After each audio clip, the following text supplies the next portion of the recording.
யோவான் 20:16. இயேசு அவளை நோக்கி மரியாளே என்றார். அவள் திரும்பிப் பார்த்து ரபூனி என்றாள், அதற்கு போதகரே என்று அர்த்தமாம். 17. இயேசு அவளை நோக்கி என்னைத் தொடாதே, நான் இன்னும் என் பிதாவினிடத்திற்கு ஏறிப்போகவில்லை.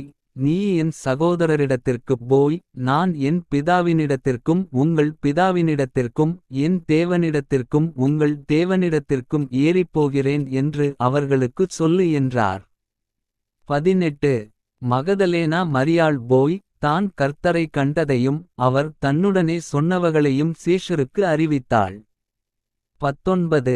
வாரத்தின் முதல் நாளாகிய அன்றைய தினம் சாயங்கால வேளையிலே சீஷர்கள் கூடியிருந்த இடத்தில் யூதர்களுக்கு பயந்ததினால் கதவுகள் பூட்டியிருக்கையில் இயேசு வந்து நடுவே நின்று, உங்களுக்குச் சமாதானம் என்றார். 20. அவர் இப்படிச் சொல்லித் தம்முடைய கைகளையும் விலாவையும் அவர்களுக்கு காண்பித்தார். சீஷர்கள் கர்த்தரைக் கண்டு சந்தோஷப்பட்டார்கள். யோவான் 20:16. இயேசு அவளை நோக்கி மரியாளே என்றார். அவள் திரும்பிப் பார்த்து ரபூனி என்றாள், அதற்கு போதகரே என்று அர்த்தமாம். 17. இயேசு அவளை நோக்கி என்னைத் தொடாதே, நான் இன்னும் என் பிதாவினிடத்திற்கு ஏறிப்போகவில்லை. நீ என் சகோதரரிடத்திற்குப் போய், நான் என் பிதாவினிடத்திற்கும் உங்கள் பிதாவினிடத்திற்கும் என் தேவனிடத்திற்கும் உங்கள் தேவனிடத்திற்கும் ஏறிப்போகிறேன் என்று அவர்களுக்குச் சொல்லு என்றார். 18.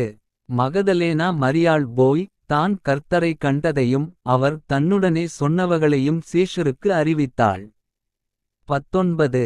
வாரத்தின் முதல் நாளாகிய அன்றைய தினம் சாயங்கால வேளையிலே சீஷர்கள் கூடியிருந்த இடத்தில் யூதர்களுக்கு பயந்ததினால் கதவுகள் பூட்டியிருக்கையில் இயேசு வந்து நடுவே நின்று, உங்களுக்குச் சமாதானம் என்றார். 20. அவர் இப்படிச் சொல்லித் தம்முடைய கைகளையும் விலாவையும் அவர்களுக்கு காண்பித்தார். சீஷர்கள் கர்த்தரைக் கண்டு சந்தோஷப்பட்டார்கள்.